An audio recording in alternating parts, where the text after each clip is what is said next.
Good morning po. Ngayon po ay magki-quick review po tayo ng Wish Do It watch.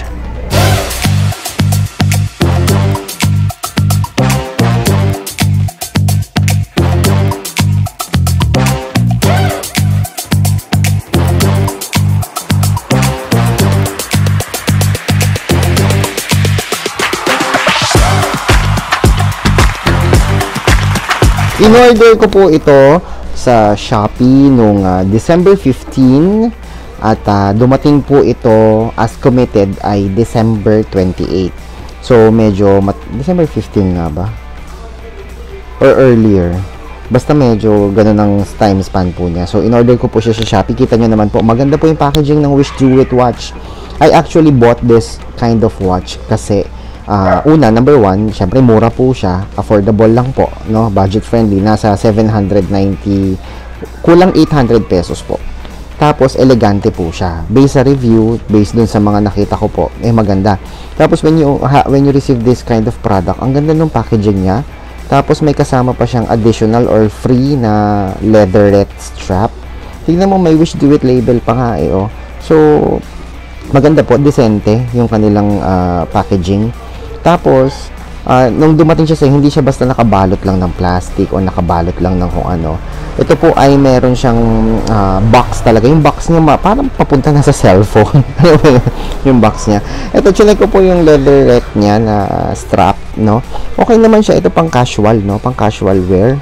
Yung semi-formal, casual. So, pwede na din siya. Kapag ka-feel mo mag-leatherette or leather, anong tawag dyan? Strap. Tapos ito naman po yung kanyang panglinis at meron din tong free additional na battery. Nandito din yung manual niya at saka yung kanyang guarantee card. Alam niyo, nung binuksan ko po itong mga kaibigan, pagkita ko sa guarantee card, maganda pa yung card niya sa aming health card. Oo, promise, ang ganda ng card niya. Yung material niya PVC card, no, international guarantee. Ibig sabihin, 1 year or 2 years po yata ito na merong service warranty. Libre po yung repair. Hindi ko pa na-check kung meron ba silang branch dito sa Pilipinas or kung paano man.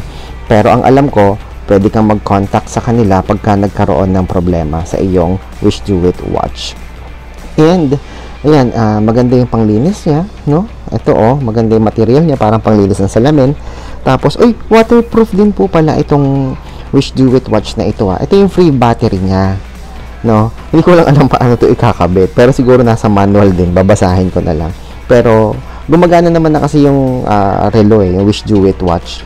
Gumagana naman na siya, naka-adjust na yung date niya, yung time niya, yung date, pati yung date, no, adjusted na lahat. So parang naka-fix talaga siya sa Philippine time. So hindi ko na pinakailaman yung part na yun. At saka yung manual niya, hindi po pipitsugin yung manual na alam mo yung manual na parang sa gamot na tinupituping papel, hindi. Di ba? Kita mo, ang ganda ng packaging. Ang ganda ng, tignan mo, intricate talaga. Ang taray na intricate, di ba? May foam pa sa paligid. Tapos ito, may kasama siyang pang-adjust, pang-tanggal ng screw. Tapos para ma-adjust mo yung strap. So ikaw mismo, kaya mo nang masira yung relo mo, yung bracelet ng relo. Hindi. Ikaw mismo kaya mo nang mag-adjust. Kaya mo nang matuto. Sa next video ko, i-upload ko naman kung paano ko in-adjust yung strap or yung bracelet ng Wish Do It watch ko. So, yan. Binili ko po ito kasi, syempre, alam mo na, kapag may mga meeting tayo, mga managers meeting or client meeting, kailangan, yung relo natin, hindi naman, paano ba, hindi pa pipitsugin. Hindi pipitsugin yung itsura, kahit pa paano decente. Yun talaga mapapalingon ka. Ang maganda, ang nagustuhan ko dito, wala siyang brand na nakasulat. No? So, hindi ka mahihiya na isuot, na gamitin siya kasi, ay may brand, nakakahiya yung brand kasi hindi kilala. Itong brand, itong relo na to, wala siyang brand na nakasulat. Walang kahit ano, na marka. Basta ang ganda lang niya.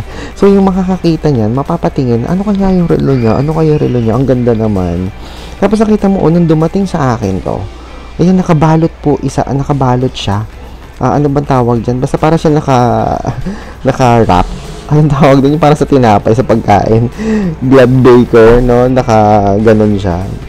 Ang ganda. So, ito, tignan nyo guys. Naka-adjust na eh. Tamang-tama yung oras sa Pilipinas. No? Ang ganda, grabe. Wala akong masabi, wala akong bad review dito sa Wish Do It Watch na ito. So ito, sinuot ko siya at medyo maitim ako, di ba? So lalo ako umitim. Pero okay lang yan kasi pag naka long sleeve ka naman hindi halata. Sobra po ito. So kailangan ko magtanggal ng mga bracelet or bracket. Kailangan ko magtanggal. Sa next video panoorin niyo po kung paano ko ito tanggalin. Wish Do It Watch, very okay, very recommended. Sa Shopee po yan.